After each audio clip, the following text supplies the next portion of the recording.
Hey everybody, Austin Cole here. I got another real estate tips video for you. Today's video is for any of you out there that had your property listed on the market with a realtor and it didn't sell. I'm sure you got a lot of questions running through your head. What's wrong with my property? What's wrong with my agent? And what do I need to do differently so that way I can get my home sold? So I'm going to tell you the top 5 things that hold back homes from selling when they are listed with a realtor and what you can do differently so that way next time you'll have a quick and easy sale. When you sign up with an agent to help you sell your property, what you're really doing is agreeing to pay somebody for their knowledge and expertise in the real estate industry, and you expect them to market your property effectively and handle all aspects of the transaction for you in the most professional way possible. Now, most realtors charge the same % for commission when selling your property, but not all agents are created equal, so here's a couple things you need to keep in mind when you're interviewing agents to list your property with. One of the first and most important discussions you need to have with an agent that you're interviewing to list your property with is what their communication is like. You guys know what it's like out there. Everybody's got cell phones, computers, and they expect instantaneous communication. I mean, I got a watch, the Apple Watch here. It rings if somebody calls me, and I can read my text messages on the watch, like while I'm sitting in a meeting. You need an agent that has quick and clear communication. If you got somebody that doesn't text you back, within a couple hours, you got a problem. Calling, as far as I'm concerned, you should be able to call somebody 9 o'clock in the morning to 9 o'clock at night and get a hold of them, or at least leave them a voicemail and they'll call you back right away. Emailing, you still got people out there that say they'll email you back within 24 hours. No, it should be like 2.4 hours max. I mean, come on. And then don't even get me started on faxing. If you got somebody that says they want to fax documents around, I don't even know what to tell you. Seriously? This is so important that you have an agent that uses technology to communicate and knows how to use it properly, because it's not just about the communication between the agent and you, it's about the communication between that agent and all of the agents that are going to be bringing buyers to your property. I've been in situations before where I had a buyer that wanted to look at a property and I couldn't get a hold of the agent listing the property, so I couldn't set up a showing to show the property. So, you know what? I just tell the buyer, don't even worry about it. Move past this one for a couple reasons. For one, you can't even get into the place in the first place. You can't even see it. But for two, I know that it's going to be a headache transaction for the buyer because we're not going to get documents back in time signed. If you got an amendment that needs to move a date and you don't get it back signed in time, you're out of contract and it puts everybody in the transaction at risk. You get people into legal trouble. This stuff needs to happen quickly. And I'm telling you, if you got an agent that's like that, you're never going to sell your property because other agents aren't going to want to work with them.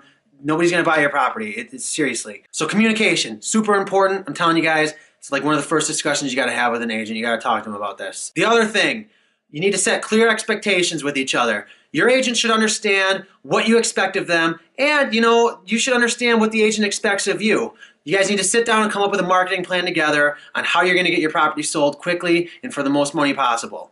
All right, so speaking of marketing strategies, number 2, we got to talk about photos, professional photos. Seriously, you got to have good photos of your property. If you got an agent that's coming in and taking pictures of your place with their iPhone camera, you got a serious problem. You need to at least have somebody that's got a good camera to take photos with. They might not necessarily have to hire a professional photographer, although sometimes it can be appropriate depending on the property, but you at least need to have somebody that's got a good camera and uses Photoshop. I got Photoshop on my computer. I brighten all the images when I take photos of properties. I can make them look real nice. I'm filming this on my Sony RX100 IV. Awesome digital camera, it takes great photos.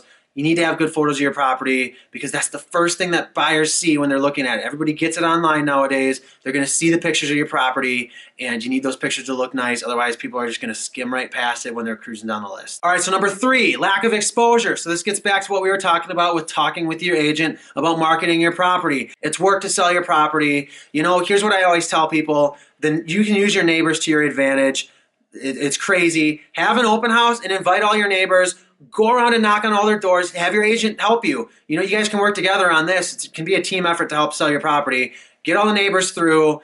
Tell them who do you know that wants to live in the neighborhood. Whoever buys your property is going to be your neighbor's new neighbors. They care who's moving into your property. They really do.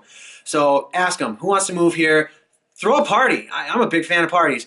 Throw a party. Tell people to bring cookies because I like getting free food when I throw parties. But more importantly, when they come to the party, have an entrance fee. You know what that entrance fee is?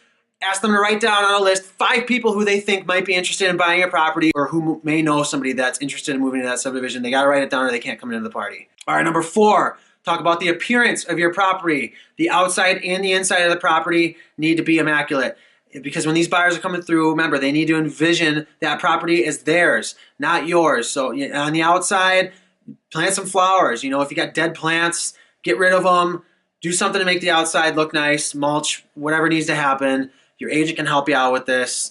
And on the inside especially, you got to get rid of all the clutter, get rid of the personal stuff, because you need these buyers to walk in and be able to envision their decorations on the wall, their family photos on the wall, and envision it as their place. So on your fireplace mantle, you got the old pictures of grandma and grandpa. Get them out of there, put up some tasteful decorations. You should talk to your agent about hiring a stager. Stagers are experts in decorating properties to help maximize the likelihood of a sale. And number 5, you guys, this is the biggest one. It's price. And this is only the biggest one if everything else is lined up. You got to have the good agent with clear and quick communication. You got to have the good looking photos. You got to have the exposure, which you're going to set up a marketing plan with your agent to get the place exposed, okay? And you got to have the good appearance for your property on the inside and the outside. If you got all that, if you price it right, it's going to sell. So when you're interviewing agents, you're probably going to interview a couple people. If you got one guy or one gal that the price is way high and everybody else is saying the property's worth this, but they're up here, it's really easy to fall into the trap. Well, they say that they can sell my property for that much, so I'm going to sign up with that person.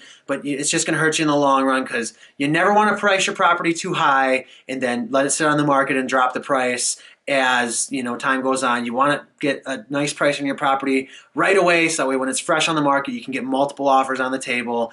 That's going to get you the maximum value for your property. So make sure you're dealing with an agent that really knows the area, really knows how to price the property appropriately. Don't fall into the trap of, if you got somebody that's telling you your property's worth way more, it's just not going to help you out to try to list your property higher than what it's really worth. There's no way to make a property magically worth more. The things that affect price are the condition, the location, and the square footage, and you need to price it appropriately to that.